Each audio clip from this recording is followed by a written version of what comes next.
Mau 11 pemain asing, 10 pemain asing, 9 pemain asing, 20 pemain asing sekalipun bagi saya nggak masalah, saudara-saudara. Bukan isu yang penting.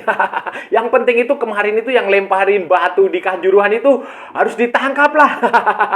Kedua adalah mau pemain asing berapapun, yang penting klub itu bisa bayar pegaji. Nah, kalau nunggak gaji kan percuma. Kemudian mafianya itu benar-benar dibasmi. Jangan hanya omon-omon aja.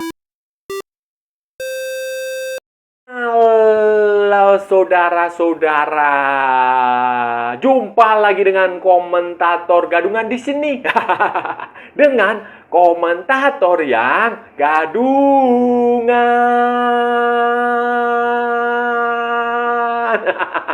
Seperti biasa, saudara-saudara, seperti biasa. Kalau kita sudah bertemu, pasti akan ada yang kita bicarakan. Akan ada yang kita perbincangkan. Kita ulas, kita analisis, kita cakap, kita gibahin, kita bacotin, kita cangkeman. Tentang sepak bola di seputaran Asia Tenggara, di negara-negara tetangga, negara-negara sahabat, negara-negara jiran, negara-negara serumpun, Indonesia, Malaysia, Thailand, Vietnam, Laos, Myanmar, Kamboja, Filipina, Brunei Darussalam, Singapura, Timur Leste, Australia, Wakanda, Konoha, negara api, negara angin, negara air, negara dongeng, dan sekitarnya. Semua akan kita bicarakan secara fair, secara jujur, secara adil, tanpa muatan politik, tanpa kebencian, tanpa provokasi, hanya berdasarkan fakta dan bukan klaim semata, saudara-saudara. Tidak ada hoax, tidak ada hoax, tidak ada hoax, dan tidak lebay.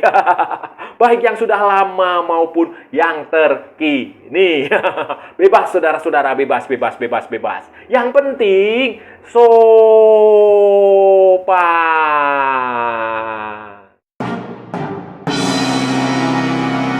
Saudara-saudara, jadi begini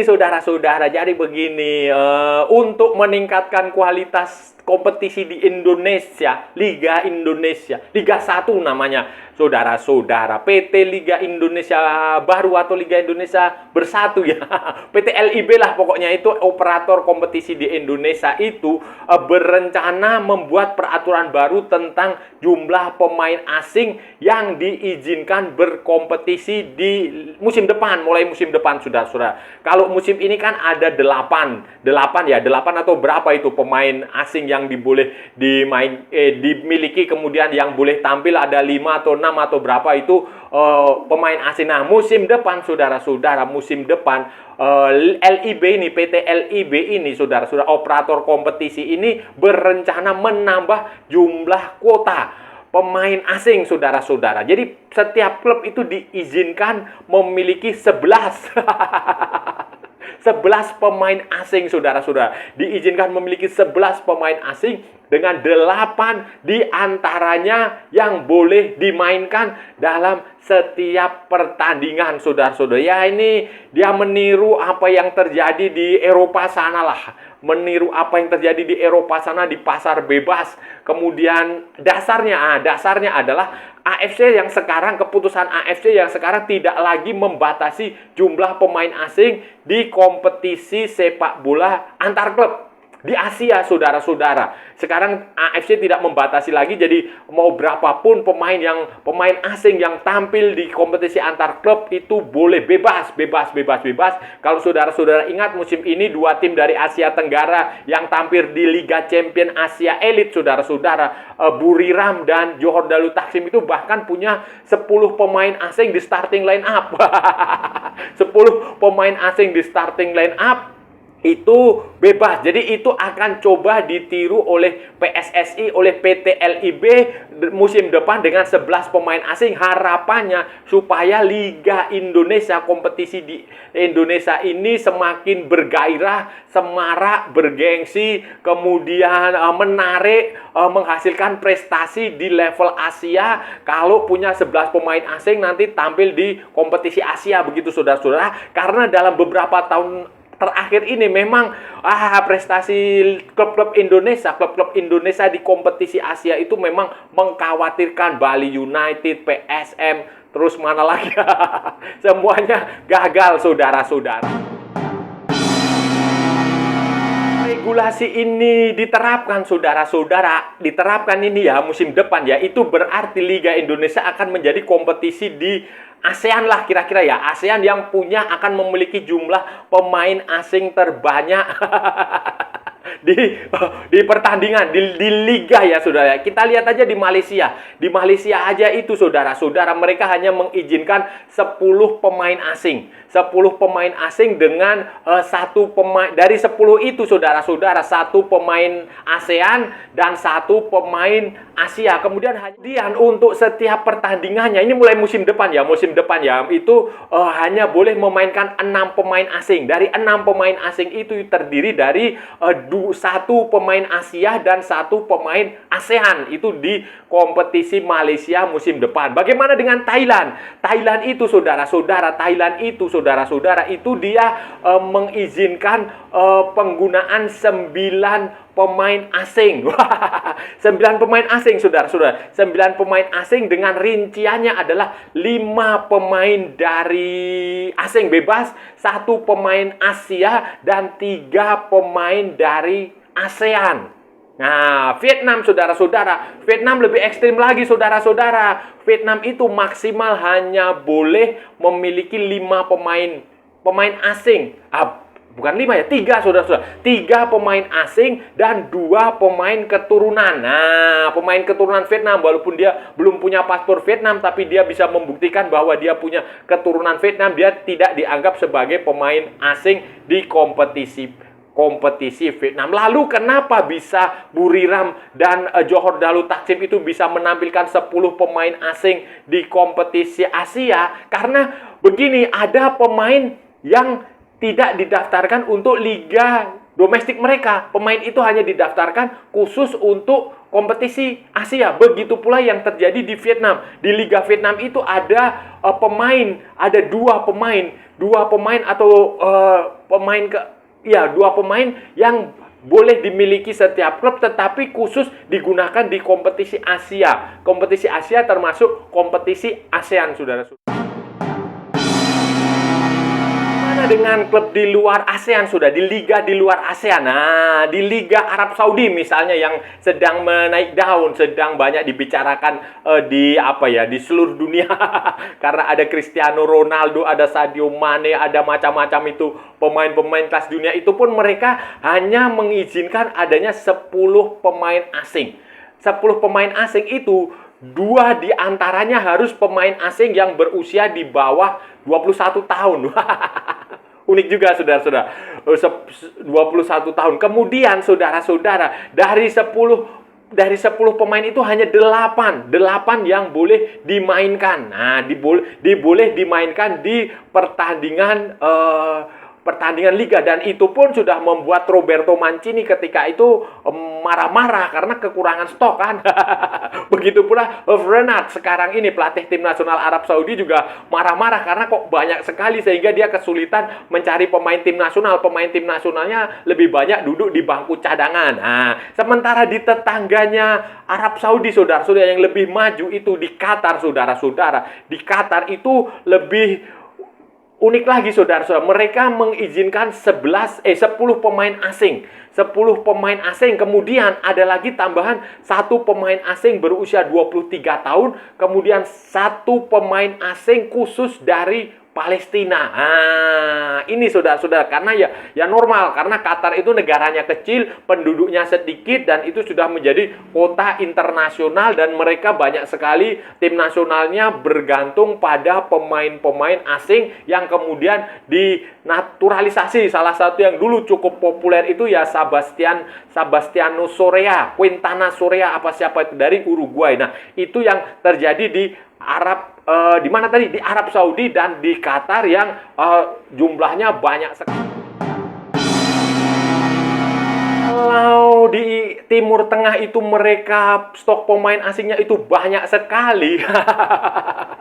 Di liga di Asia Timur seperti di Jepang, di Korea itu mereka lebih minimalis, lebih mengandalkan talenta-talenta lokal. Di Jepang saja misalnya, di Jepang ini saudara-saudara itu ada maksimal pemain itu hanya 5 saudara-saudara, dan itu pun tidak semuanya memanfaatkan, 5-5-nya itu tidak memanfaatkan. Kemudian di Jepang juga ada pemain-pemain yang didedikasikan, pemain dialokasikan untuk pemain dari ASEAN. Nah, jadi kayak Sandy Walsh itu main di Yokohama Yokohama itu dia tidak dianggap sebagai pemain asing. Sementara pemain asingnya itu hanya 5 maksimal. 5 maksimal ya saudara, itu pun tidak semuanya dimainkan. Kemudian di Korea juga sama saudara-saudara. Korea itu ada maksimal hanya 6 pemain asing saudara-saudara. 6 pemain asing yang boleh dimiliki dengan 5 diantaranya dimainkan. Mereka juga punya kuota untuk pemain ASEAN, apa istilahnya negara yang punya kerjasama dengan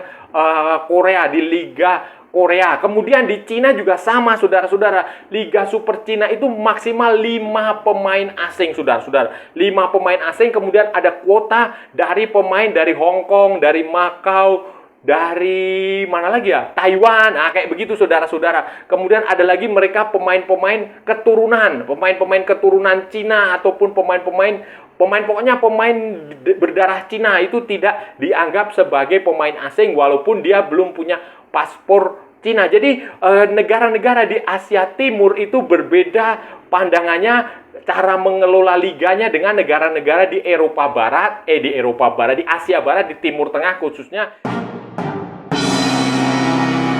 Bagaimana idealnya di Indonesia saudara-saudara? Bagaimana? Bagi saya saudara-saudara, jumlah pemain asing 11 itu bagi saya nggak masalah lah, mau 11 mau berapapun itu, yang penting ada regulasi khusus juga. Misalnya nih ya, regulasi khusus untuk pemain muda, itu yang penting saudara-saudara, untuk pemain muda dan pemain lokal, khususnya pemain muda. Misalnya ini ya, saya kasih tahu ya, misalnya dari 11 pemain asing itu, misalnya hanya boleh 5 yang dimainkan atau 6 yang dimainkan. Kemudian nanti harus ada juga regulasi tentang pemain muda. Misalnya dalam satu klub itu dia wajib menampilkan 2 atau 3 pemain muda. Pemain muda ya usia 21, 22, 23, U23 ke bawah lah. U23 maksudnya U20 ya, U20, 21 begitu. Itu harus ada dimaksimalkan di situ. Misalnya setiap klub harus memainkan 3 pemain muda itu selama masing-masing satu orang 90 menit atau 45 menit misalnya. Jadi misalnya 45 menit ya nanti diganti pemain muda 3 kakak begitu. Jadi misalnya akan ada 6 pemain misalnya itu bermain selama 45 menit. Nah, kayak begitu, itu harus ada seperti itu. Kalau enggak saudara-saudara, kalau enggak rugi. Percuma. Ya memang kita sekarang punya pemain-pemain diaspora, pemain-pemain keturunan yang merumput di Eropa sana, itu akan menjadi tulang punggung kita. Tetapi kan ada bagusnya juga kalau kita punya liga, kita punya kompetisi yang bisa menghasilkan pemain, memproduksi pemain yang bagus, pemain lokal bagus yang diekspor. Karena tidak selamanya kita akan bisa mendapatkan pemain-pemain diaspora. Tidak akan selamanya saudara-saudara, tidak semudah. Sekarang ini memang mudah kita bisa memanen pemain-pemain diaspora, pemain-pemain keturunan. Tapi nanti suatu saat nanti juga akan ada masanya ketika kita akan kesulitan mendapatkan pemain-pemain itu, dan itu harus bisa diisi dari pemain-pemain dari liga, dan liga kesempatan pemain muda di situ harus diberi kesempatan yang setara. Karena susah kalau nggak ada proteksi seperti itu, nanti mereka pasti akan kalah bersaing. Karena di Indonesia itu mindsetnya orang asing itu pasti selalu dianggap hebat. Saudara-saudara, yang jauh lebih penting lagi adalah ya mafianya dibasmi dulu. Diberantas, jangan hanya omong-omong gitu loh saudara-saudara. Kalau kemarin ada yang teriak-teriak mafia ya diberantas, diinvestigasi dengan benar, ditunjukin mana orangnya, apakah benar terbukti atau tidak. Kayak begitu loh saudara-saudara. Itu kedua adalah ya, itu yang kemarin di Kanjuruhan tuh bagaimana?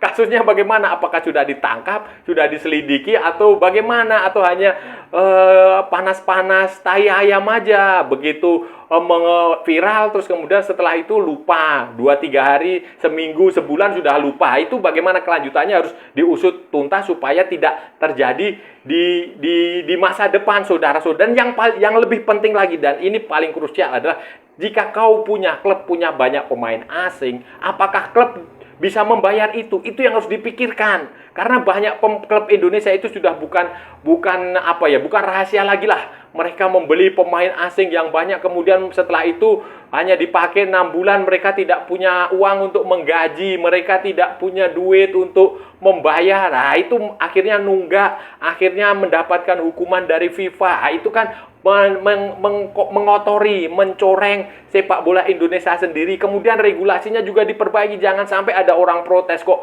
dihukum 1 tahun. Ini kan konyol gitu loh, saudara-saudara. Tidak logis, tidak rasional. Masa di era sebuah negara yang demokrasi kok orang nggak boleh mengkritik, nggak boleh komplain. Nah, itu juga harus diperhatikan. Jangan sampai nanti pemain asing sudah banyak, sedikit-sedikit mengeluh, nggak boleh. Kualitas wasitnya juga masih jelek, kualitas siaran televisinya, VAR-nya juga jelek.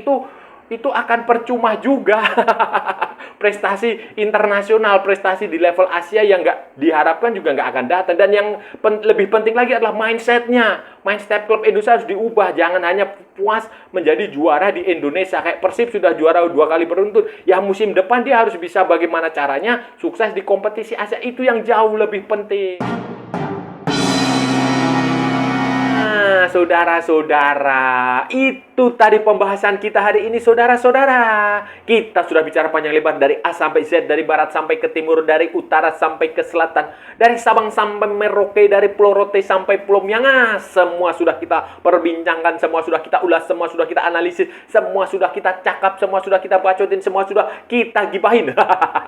Tadi saudara-saudara, tadi kita bicara tentang rencana program PT Liga Indonesia Baru, operator kompetisi di Indonesia yang berencana membuat regulasi penambahan jumlah pemain asing dari yang sekarang kalau nggak salah 8 atau berapa itu menjadi 11. Tetapi dari 11 itu nanti hanya 8 yang main, dan itu berdasarkan adalah regulasi AFC. Jadi AFC sekarang sudah tidak membatasi lagi jumlah pemain asing yang bisa berkompetisi di kompetisi Asia, saudara-saudara. Dan ya kita tahulah musim ini tim-tim seperti Buriram United, seperti Johor Darul Taksim itu menampilkan hingga 10-11 pemain asing di starting line up, saudara-saudara, di kompetisi Asia. Dan itu tampaknya membuat PSSI berencana, PT Liga Indonesia Baru ya saudara-saudara ya, operator liganya itu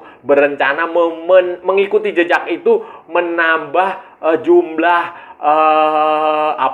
pemain asing yang diperbolehkan bermain di Indonesia. Walaupun padahal sebenarnya di Malaysia itu juga jumlah pemain asing yang boleh merumput di liga lokal mereka, saudara-saudara. Di liga lokal mereka kalau nggak salah itu hanya 8 atau hanya berapa ya.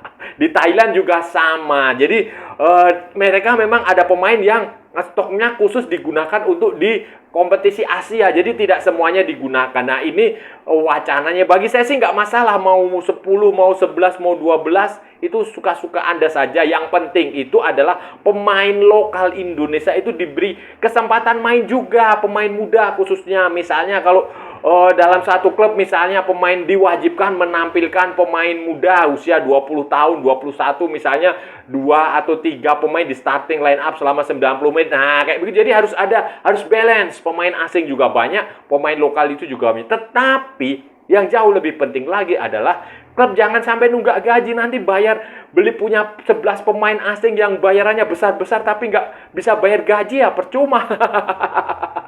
Percuma, saudara-saudara, percuma. Dan yang lebih penting lagi itu kemarin yang di Kanjuruhan itu udah ditangkap belum itu? Itu saudara-saudara, itu yang jauh lebih. Oh ya, mafianya jangan lupa juga diberantas. Jangan hanya omon-omon.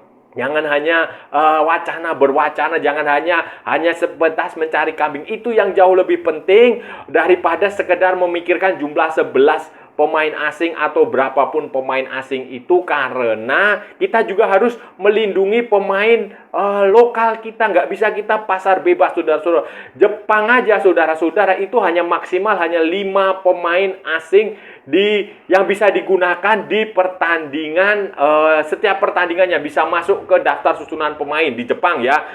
Terkecuali tidak dikecualikan adalah pemain-pemain dari Asia Tenggara, ada beberapa negara dari Asia Tenggara. Jadi ya harus ada proteksi lah, harus balance saudara-saudara. Secara pemain asing banyak juga boleh, tetapi pemain lokal khususnya pemain muda tidak boleh diabaikan. Dan saya rasa udah cukup ya pembahasan kita kali ini. Kalau ada salah-salah ya mohon maaf. Namanya juga gadungan saudara-saudara. Wajar kalau gadungan itu salah. Tetapi kalau benar berarti sebuah kebenaran. Kalau saudara-saudara merasa channel ini bermanfaat, berguna, menghibur, menginspirasi, silahkan like, share, and subscribe. Tapi kalau tidak saudara-saudara, abaikan sajalah. Skip, jangan ditonton dan jangan membuat komentar-komentar yang menghina, menghujat, melecehkan, merendahkan orang maupun negara lain. Santai aja, ini hanya bola. Ini hanya bola, kita cari teman bukan cari musuh.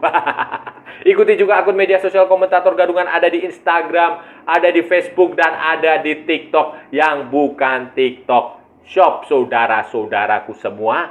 Oke. Sampai bertemu lagi di edisi-edisi berikutnya dengan tema-tema yang jauh lebih tidak bermanfaat, dengan tema-tema yang jauh lebih tidak berguna, dengan tema-tema yang jauh lebih membagongkan. Salam olahraga dan merdeka!